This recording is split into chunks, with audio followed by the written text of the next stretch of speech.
আবার অনেকে বলছেন যে দীপঙ্কর ভট্টাচার্যের যে কৌশল, সেটা প্রশান্ত কিশোরের যে কৌশল তাকে টেক্কা দিতে পারে, কারণ আপনার কাছে অনেকদিনের এক্সপিরিয়েন্স রয়েছে কাজ করার। এবং বাংলায় আমরা যেটা দেখেছিলাম যে নো ভোট টু বিজেপি যে ক্যাম্পেইন, সেটা আপনার মস্তিষ্ক প্রসূত, তো সেটাও সাকসেসফুল হয়েছিল। তো এটা নিয়ে আপনার কি মতামত? না, কোনোটাই আমার মস্তিষ্ক প্রসূত নয়, সেটা হচ্ছে প্রয়োজন, সময়ের দাবি, মানুষের প্রয়োজন। সেই প্রয়োজনটাকে যদি ধরতে পারা যায় তাহলে সেই অনুযায়ী কাজ করা।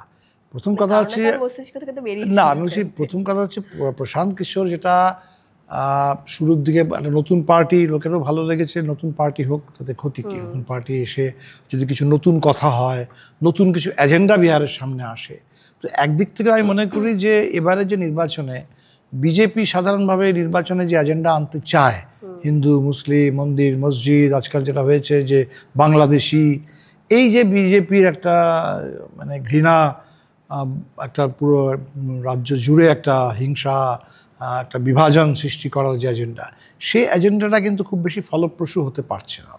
ফলে সেখানে বিহারে একটা বিকল্প মানুষের কাছে এজেন্ডা চলে এসছে, সেটা হচ্ছে চাকরি, মানুষের কাছে এই পলায়নটাকে আটকানো, শিক্ষা, স্বাস্থ্য। তো আমি মনে করি এটা পজিটিভ, এটা পজিটিভ। এবং এখানে প্রশান্ত কিশোরেরও একটা রোল আছে, প্রশান্ত কিশোরও এই কথাগুলো বলেছে। কিন্তু যেটা প্রশান্ত কিশোরের আমার চোখে পড়েছে যে দুটো খুব বড় ব্যাপার। একটা, প্রশান্ত কিশোর গোড়া থেকেই বলেছে যে আন্দোলন করে কিছু হয় না। তো বিহারের অভিজ্ঞতা হচ্ছে যে যা কিছু হয় আন্দোলন করেই হয়, আন্দোলন না করলে কিছুই হয় না। সেখানে একজন মানুষ এসে বলছেন যে আমার কাছে প্রচুর টাকা আছে আর আমার কিছু আইডিয়া আছে, আমার টাকা দিয়ে এবং আমার এই আইডিয়া দিয়ে আমি বিহারটাকে পাল্টে দেবো, এটা তো মানুষকে ভরসা দিতে পারে না। এবং এবারের নির্বাচনে যেটা সবথেকে এখন অদ্ভুত ছবি যেটা চোখে পড়ছে, প্রশান্ত কিশোর গোড়ার দিকে তেজস্বী যাদব, আরজেডি তার বিরুদ্ধে বেশি কথা বলতেন, কিন্তু ওনারও নিশ্চয়ই পরবর্তীতে তিনি বুঝেছেন যে মানুষ ওই সমস্ত কথা শুনতে চায় না। মানুষ চায় যে এই যে সরকারটা এখন আছে 20 বছর ধরে, এই যে ডবল ইঞ্জিন বলে বেড়াচ্ছেন মোদি ওখানে, তাহলে এই সরকারটার সম্পর্কে আপনার কি বক্তব্য? কারণ এরাই তো এখন শাসন করছে। তো ধীরে ধীরে গত 2 মাসে আমরা দেখেছি প্রশান্ত কিশোরের বক্তব্যের মধ্যে একটা পরিবর্তন এসছে।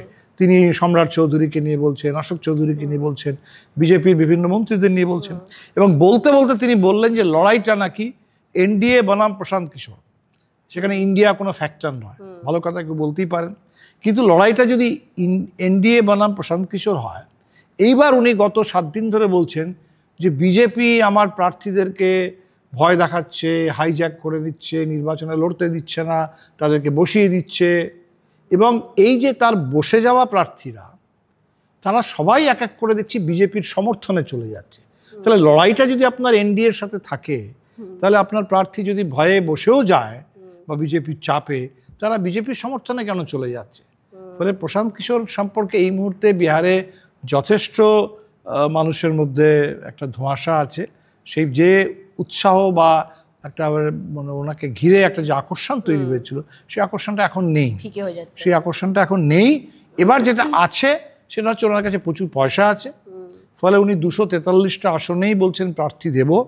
হয়তো কিছু প্রার্থী বসে গেছে, 200 প্রার্থী ওনার থাকবে ময়দানে, এবং এই 200 প্রার্থী এরা বিভিন্ন জায়গা থেকে যারা টিকিট পায়নি এমন লোকেরা, ফলে তারা হয়তো নিজেদের কারণে, প্রশান্ত কিশোরের জন্য নয়, তারা নিজেদের যা তাদের যা ক্ষমতা সেই অনুযায়ী কিছু ভোট কাটতে পারে।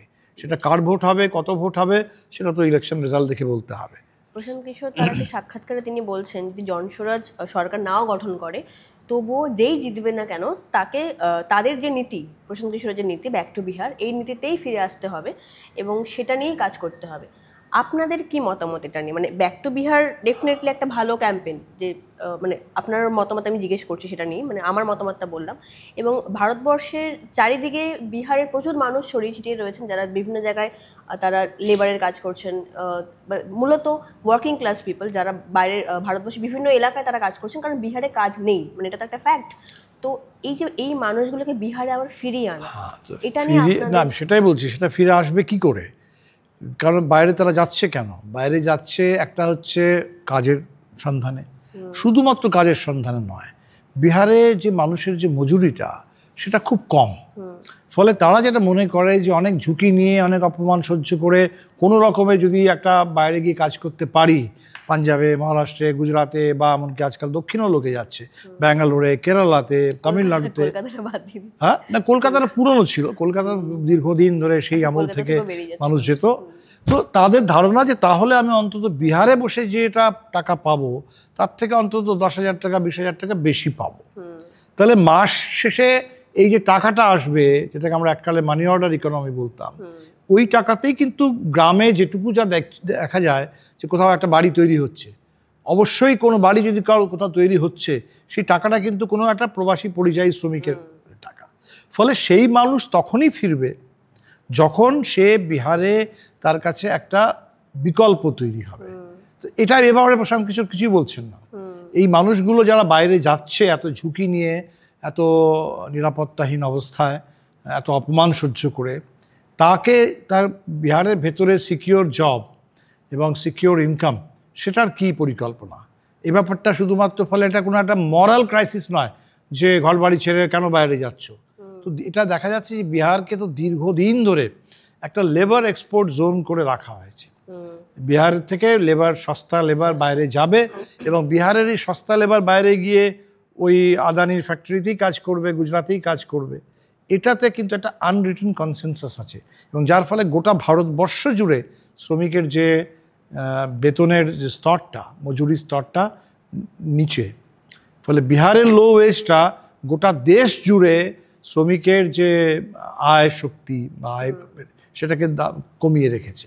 বলে আমার মনে হয় এটা প্রশান্ত কিশোর বলছেন বলে নয়, আমরা এজেন্ডাটাকে পজিটিভলি রেখেছি যে যে কারণে মাইগ্রেশনটা হয় সেই কারণটাকে বন্ধ করতে হবে এবং বিহারের ভেতরে সেই জন্য স্থায়ী এমপ্লয়মেন্ট এবং সেখানে বেঁচে থাকার মতো তার কাছে জীবনের যে রোজগার, সেই আয়ের ব্যবস্থা করতে হবে। আপনাদের ম্যানিফেস্টোতে আমি দেখলাম যে আপনারা বলছেন ন্যূনতম 600 টাকা মজুরি পার ডে।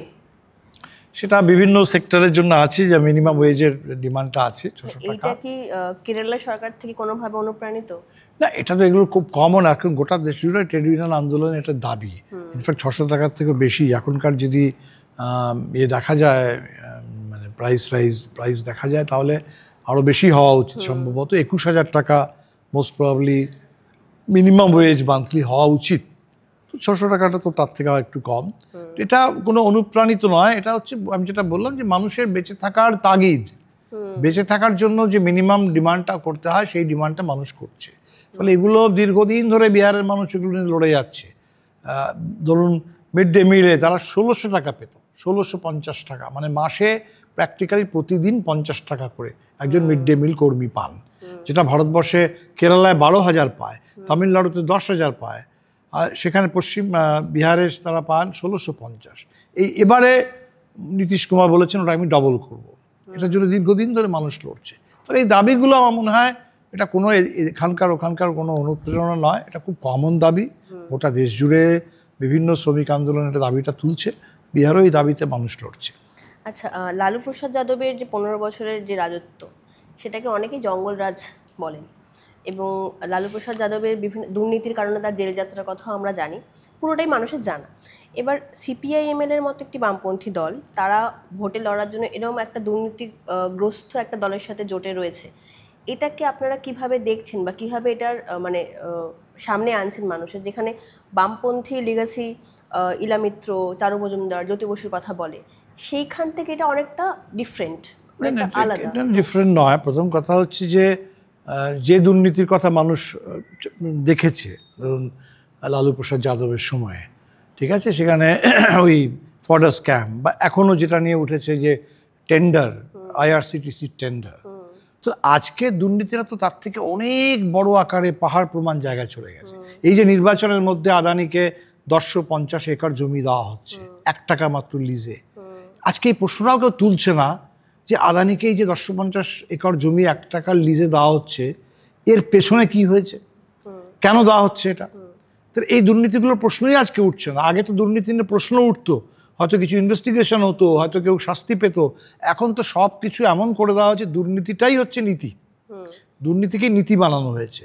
যেটাকে বলেছে ওই সময়ে ধরুন অপরাধ, আইন ব্যবস্থা ঠিক ছিল না, আজকে তার থেকে আরও মারাত্মক খারাপ অবস্থা। লোকে বলে ওটা যদি জঙ্গলরাজ ছিল 90-এর দশকে, তাহলে আজকে মহাজঙ্গল রাজ আছে, আজকে কোনো মঙ্গলরাজ নেই। এটা কি কোথাও গিয়ে সেই গ্রেটার ইভিল লেসার ইভিলের কনসেপ্টই চলে যাচ্ছে? কোনো কনসেপ্টের দরকার নেই, মানুষকে তো বর্তমানে বেঁচে থাকতে হয়। মানুষকে তো অতীতের ভয় দেখিয়ে বা একটা কোনো জুজু দেখিয়ে হয় না। বিজেপি যেটা করে তারা সবসময় হয় অতীতের কথা বলবে, 20 বছর আগে কী ছিল, 50 বছর আগে কী ছিল, অথবা 20 বছর পরে কি হবে, 2047 গিয়ে আমরা বিকশিত ভারত হব, বিকশিত বিহার হব। বর্তমানের কথাটাই বলে না। তো মানুষকে তো বর্তমানে বেঁচে থাকতে হয়, তাই তো? আপনি কি এটা বলবেন, মানে এটার সাথে কি আমার সাথে সহমত হবেন যে ক্ষমতা, মানুষের সেবা করতে গেলে বা মানুষের জন্য লড়তে গেলে ক্ষমতায় আসতে হয়, এবং সে ক্ষমতায় আসার জন্য এই ধরনের যেই ছোট ছোট কিছু আপোষ করতে হয় সেগুলো না, আমার মনে হয় ক্ষমতায় আসার জন্য ওগুলো ব্যাপারটা নয়। এখন প্রশ্নটা হচ্ছে যে আজকে বিহারের মানুষের সামনে চ্যালেঞ্জটা কি? বিহারের মানুষের সামনে চ্যালেঞ্জ হচ্ছে 20 বছর ধরে একটা এনডিএ সরকার ছিল, যে সরকারটা বিহারের উপরে একটা বোঝা হিসেবে আছে এখন। এবং এই সরকারটার পরে আগামী দিনে বিহার যেটা বিজেপি যেটা করতে চাইছে সেটা হচ্ছে উত্তরপ্রদেশের মতো বিহারটাকে একটা বুলডোজারের শাসন আনা বিহারে। তো বিহার আগামী দিনে আরও বেশি সাম্প্রদায়িক হিংসা, আরও বেশি দলিতদের উপরে অত্যাচার, আরও বেশি মহিলাদের উপর অত্যাচার, যেটা বিজেপি করতে চায়। তাহলে বিহারের মানুষের কাছে এইটাকে আটকানো, এবং আজকে গোটা দেশ জুড়ে এসআইআরের জন্য বিহারটাকেই বেছে নেওয়া হলো প্রথম। এবং এসআইআরে বিহারের প্রায় 10% মানুষ, যাদের আজকে ভোটার লিস্টে নাম থাকার কথা, 10% মানুষ তাদের নাম কিন্তু নেই এই ভোটার লিস্টে। তো মানুষের ভোটিং রাইটের উপরে এত বড় আক্রমণ। তাহলে এইটাকে ঠেকানো এবং বিহারে মানুষের যাতে গণতান্ত্রিক অধিকার থাকে, মানুষ লড়াই করে নিজেদের অধিকার নিতে পারে, সেই সম্ভাবনাটাকে বাঁচিয়ে রাখা, এটা হচ্ছে বড় প্রশ্ন। ক্ষমতাটা তো সেই জন্য, কারণ আমরা যদি ক্ষমতা না আসতে পারি তাহলে যার হাতে ক্ষমতাটা যাবে সে কিন্তু বিহারে আরও সর্বনাশ করে রেখে দেবে। এটা হচ্ছে লড়াইয়ের প্রশ্ন। ফলে আজকে কোনো দুর্নীতির সাথে আপোষ করার জন্য এটা নয়। প্রশ্নটাই হচ্ছে যে আজকে সংবিধানের জন্য, গণতন্ত্রের জন্য, এবং সেজন্য তেজস্বী যাদবকেও আজকে এটাই বলতে হচ্ছে যে কোনো রকম যদি কোনো দুর্নীতি হয়, এমনকি বলছে যে আমার ছায়াও যদি কোনো রকম কিছু অন্যায় কিছু করে তাহলে সেই ছায়াও যাতে শাস্তি পায় আমি তার জন্য দেখব, এটা বলছেন উনি অবশ্যই। তো আমাদের কাজ হচ্ছে যে কথাগুলো বলা হচ্ছে সেই কথাগুলো যেন বাস্তবায়িত হয়। তো আমরা তো সেজন্যই আছি।